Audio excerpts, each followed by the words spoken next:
الله الرحمن الرحيم. هذا الفيديو علشان نثبت الجيكسو بازل. أي واحد عنده الجيكسو بازل بده يثبتها في طريقتين للتثبيت على كل حال. يا إما بتثبت من ورا، بتلزق عليها كرتون من ورا، وإما تتلزق الكرتون من قدام. بيكون في صمغ خاص لهذا الموضوع. هلا الريفيو لأنه ما فيش عنا صمغ خاص لهذا الشيء في الإمارات هون، فبدنا نستخدم واحد من هدول الاثنين موجودين في السوق، الأوهو أو اليوهو أو شو ما كان اسمه، اللي هو أرتس أند كرافتس جلو. وفي عنا السكوتش بوند من 3M الجلو.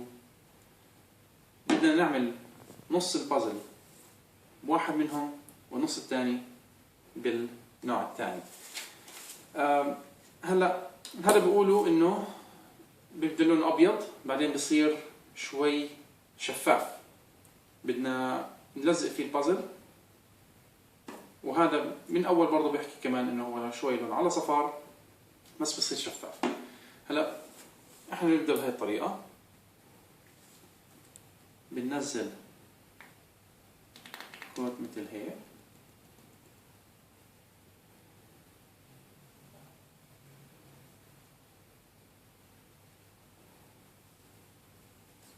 بعدين نبدأ ببطاقة مثلا بطاقة اتصالات، نمرر الجلو على البازل كلها.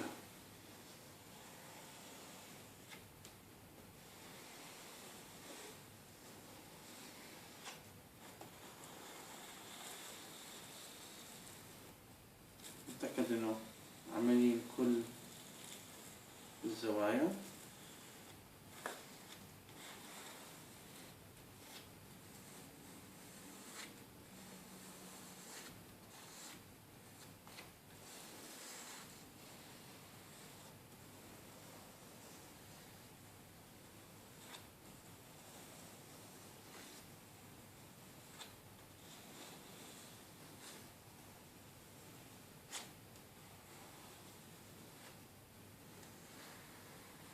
كنا واثقين من انه مر الصمغ في كل مكان بين القطع. تأكد انه جاي على الحواف.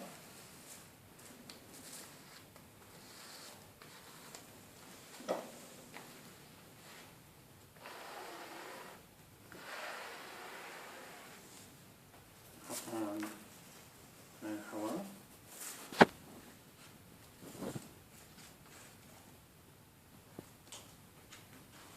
نطلع شوية.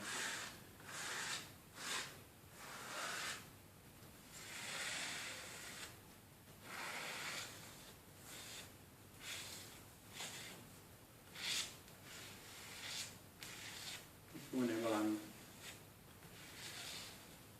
فيلم متساوي على كل مكان.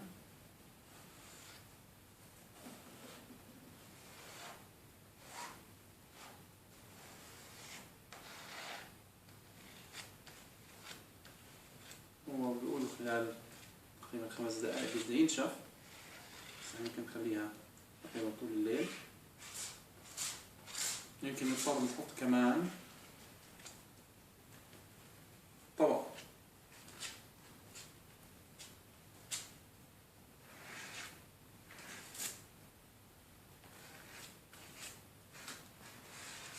هيك.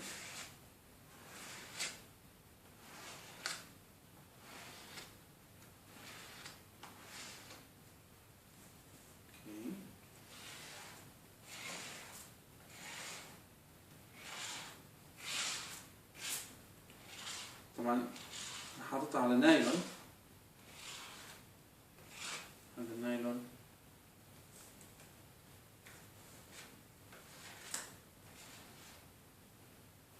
عشان يمنع انه يلزق على اي سطح احنا عم نتعامل عليه. هي بلش ينشفوا هلا.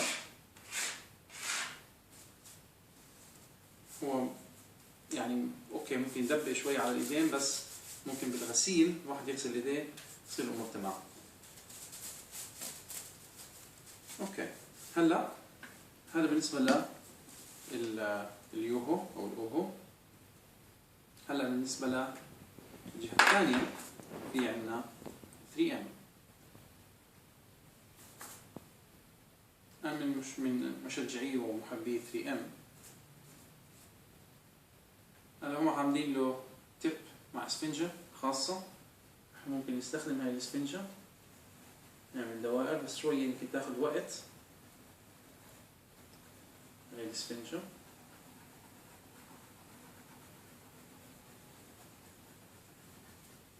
إذا بدنا نعمل نفس الطريقة بيكون أحسن. هي بدنا نصب منه على البازل هاي الطريقة،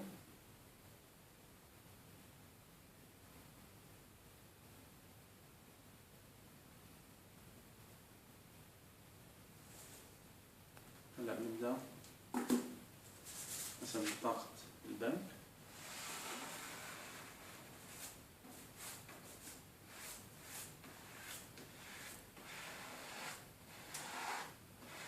هو اوريدي شفاف ومش مبين كتير عليه انا وشو عم بعمل او وين انا صرت واصل.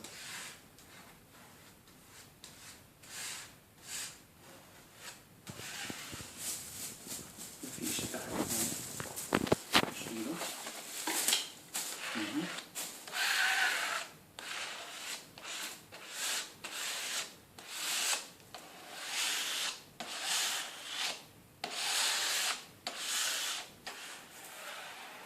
نعمل الواحد حسان هو حط أقل مما ينبغي،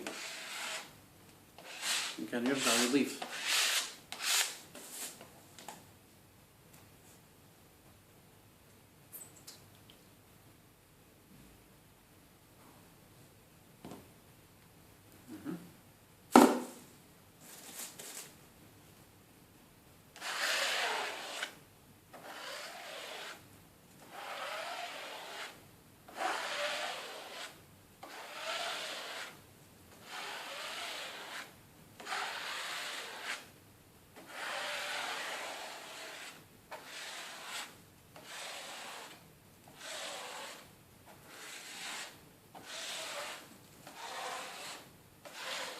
نتأكد إنه الصمغ دخل في كل زاوية من الزوايا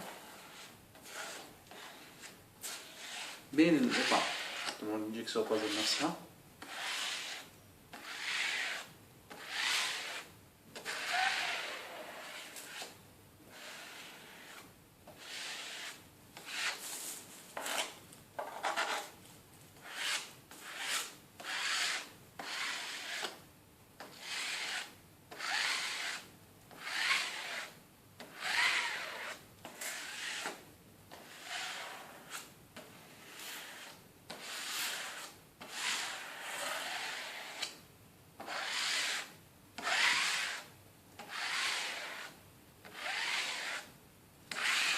هذا صار عندنا نص هيك ونص هيك.